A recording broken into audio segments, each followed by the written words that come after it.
Magandang gabi, pambungad sa ating newscast. Nagpakita na sa pagdinig ng Senate Blue Ribbon Committee ang kinatawan ng WJ Construction na nagngangalang Mina na unang idinawit ng isang dating DPWH engineer sa bigayan di umano ng kickback sa ilang senador. Samantala, pinatawan ng contempt order ng mga senador ang kontratistang si Curly Descaya dahil sa pagsisinungaling umano sa dahilan ng pag-absent ng asawang si Sara sa pagdinig. Ang balitang A to Z ni Ace Cruz. No-show sa ikaapat na pagdinig ng Senate Blue Ribbon Committee ang kontratistang si Sara Diskaya na ayon sa kanyang asawang si Pacifico Curly ay bunsod ng heart condition. Pero ayon kay Committee Chair at Senate President Pro Tempore Ping Lacson, iba ang nakasadang dahilan sa liham na ipinadala ni Sara. Regrettably, I have an important meeting with my employees on the day of the hearing, and some of my employees will be coming from various places. Thus, I can no longer cancel the meeting. With that letter, nagsisinungaling itong si Mr. Diskaya na meron daw karamdaman yung kanyang asawa.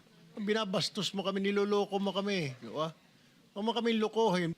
Iba yung sinasabi mismo na misis mo eh. Di ba kayo nag-usap? Pero yung misis ko po kasi talaga ay madalas po, may sakit po talaga siyang diabetes at saka meron po talaga siyang hypertension. At katunayan nga po, marami po siyang mga maintenance po na gamot na ginagamit. Dahil sa muna'y pagsisinungaling sa komite, ipinakontempt ng mga senador si Curly. Lumutang naman sa pagdinig si Mina Jose ng WJ Construction. Una nang binanggit ni dating DPWH Bulacan Assistant Engineer Bryce Hernandez na sangkot umano ang WJ Construction sa bigayan ng kickback sa ilang senador at kontak umano si Mina ng isang Beng Ramos na staff umano ni Senador Jingo Estrada bagay na tinanggi na ng senador. Ipinakita ni Lacson ang CCTV footage ng pagpunta ni Mina sa Senado noong August 19. Ang kanyang tugon, meron po kasing problem yung terrace ni Senator Erwin na binabaha po siya lalo po pag umuulan. So ako po yung na-refer na contractor nung staff niya. Upon learning her name was mentioned by Engineer Bryce, we immediately requested to cancel all contracts with WJ. sagot ni Mina sa aligasyon ng bigay ng kickback, I have never engaged in any illegal activity. I have never given nor received any money from any public official or government employee, including this Mr. Bryce Hernandez. Git niya, hindi niya personal nakakilala si Estrada at Senador Joel Villanueva. Sinabi mismo ni Lacson sa committee hearing na wala siyang nakita sa ilalim ng pangalan ni Villanueva na 600 million pesos na insertion sa 2025 national budget.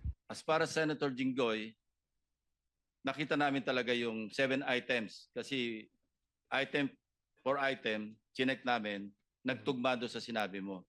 But in fairness to Senator Villanueva, unless you modify the list that you enumerated at tumama doon sa aming chinecheck, then we will also hold him into account. But as of now, we cannot. That's why I did not mention him.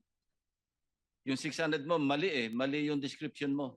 Hindi po Okay, 2025 yun kay Senator Joel po. Hindi po. Hindi, 600 million sabi mo eh. Opo, pero Okay, hindi po we siya check with the 2025. GAA. Ito yung 2023. Pwede ho ba ibigay natin kay Bryce ngayon, Mr. Chairman?